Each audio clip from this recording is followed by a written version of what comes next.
Vullaby just got banned, and I'm here to talk about the 3 biggest losers of the new metagame.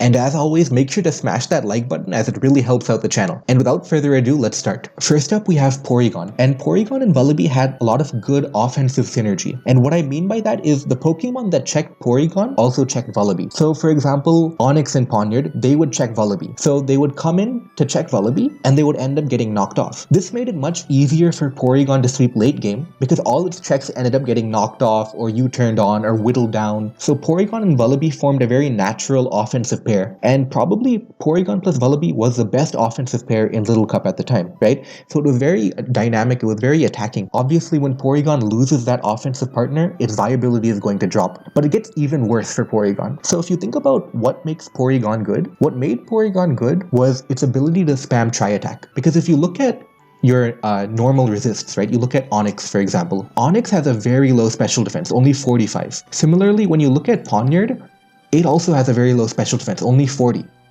So it was a normal special attacker, which could basically destroy these type of Pokemon because they were, on top of getting knocked off, they were also naturally very weak, right? So normal type was really, really good. And then it also has that Tri-Attack hacks element, right? Freezing, burning, paralysis, those are all really tough to deal with. So the only true counter to Porygon, ghost types, right? So the problem is that Vullaby made ghost types unviable. You could not realistically put a ghost type on a team. And that's another reason why Porygon excelled so much. You couldn't use ghost types. But with Vullaby gone now, you can add ghost types to your team. You can add Frillish, you can add Pumpkaboo.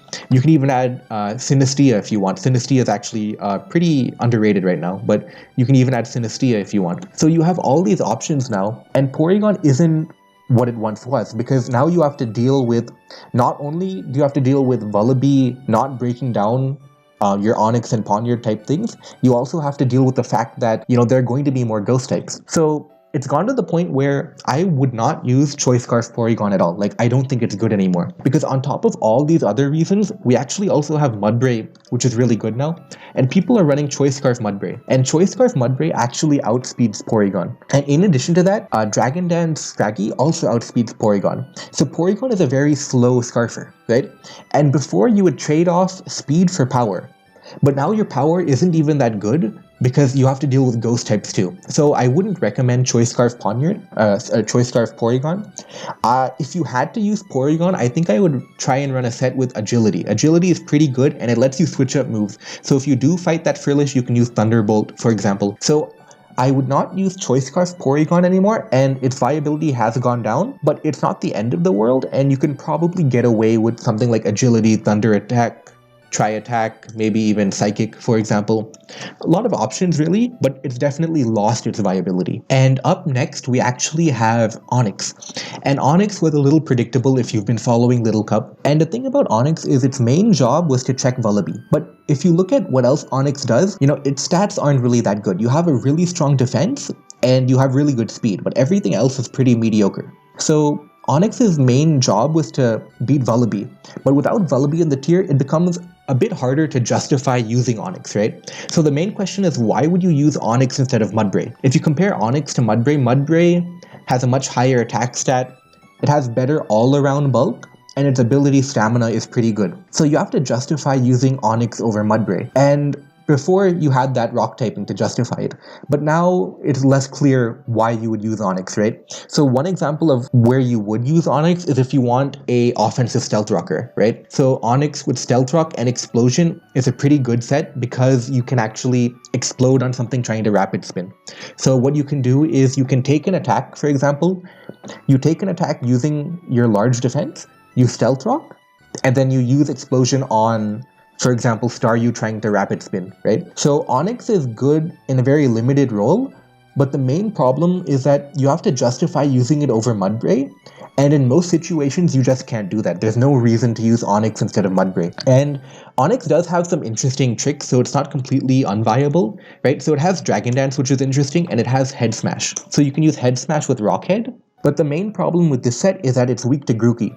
So first of all, you have to set it up, and even once you set it up, you have to deal with Grookey revenge killing. Onix has definitely lost viability because of its competition with Mudbray, and it's just not something I would recommend unless you were specifically using it as an offensive explosion stealth rocker. And up next we have something that might surprise you, and that is actually Trapinch. So in a Vullaby metagame, Onix and Poniard were basically on every team as they were the Stealth Rocker and the Vullaby check. So Trapinch had two things going for it. One was that it synergized really well with Vullaby.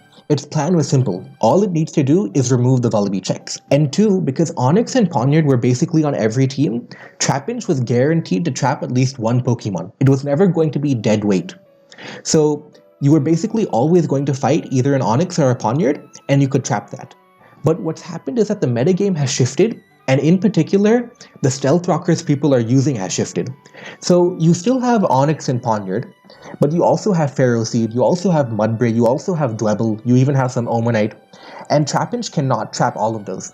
So before you were guaranteed to at least trap, the Stealth Rocker. But now you don't have that guarantee anymore. Trapinch is a lot less reliable. If Trapinch fights a Mudbray team, it's probably not going to trap anything. If Trapinch fights maybe a Dwebble team, again, it's not guaranteed to trap anything. That guarantee is gone.